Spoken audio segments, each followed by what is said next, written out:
One big idea in under 3 minutes. Welcome to my Monday message. This week, we're going to continue to talk about your hiring process. And this is the final of 6 installments on the hiring process.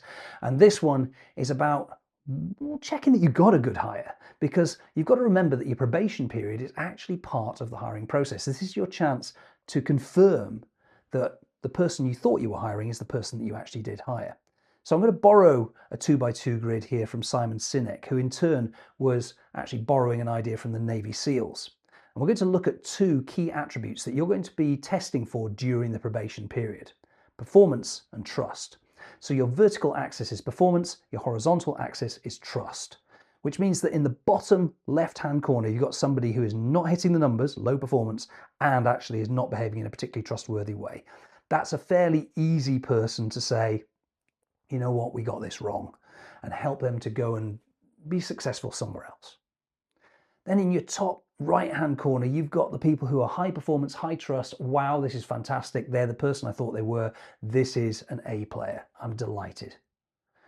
It's the other 2 boxes, as always, where it gets interesting.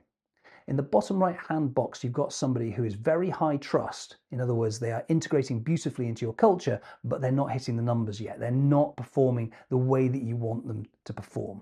They're the sorts of people that you need to spend some time on, nurture, see if you can help them to improve in their competency till they raise their game to the level of their trustworthiness, because they're the sorts of people that are worth investing time in. It's the other box which is dangerous. These are the people who are high performance and yet low trust. They're the sorts of people who will do whatever it takes in order to get the numbers. Now, that might sound superficially good, and if you're looking only at the balance sheet, you might even think it is good in the short term. However, they're the sorts of people who will tread on toes, they will stab backs, they will be political, they will be disingenuous at best, if not openly duplicitous. They will be all the things that is utterly cancerous to your culture. And you really must get rid of them as quickly as possible. So identify people who are low trust and high performance, and you must make difficult decisions as far as they're concerned. So what do you think about that idea? Any comments in the comments down below? Really interested to hear your thoughts on that one. A huge thank you as always for helping me to build this channel by liking and subscribing, and I'll see you next week.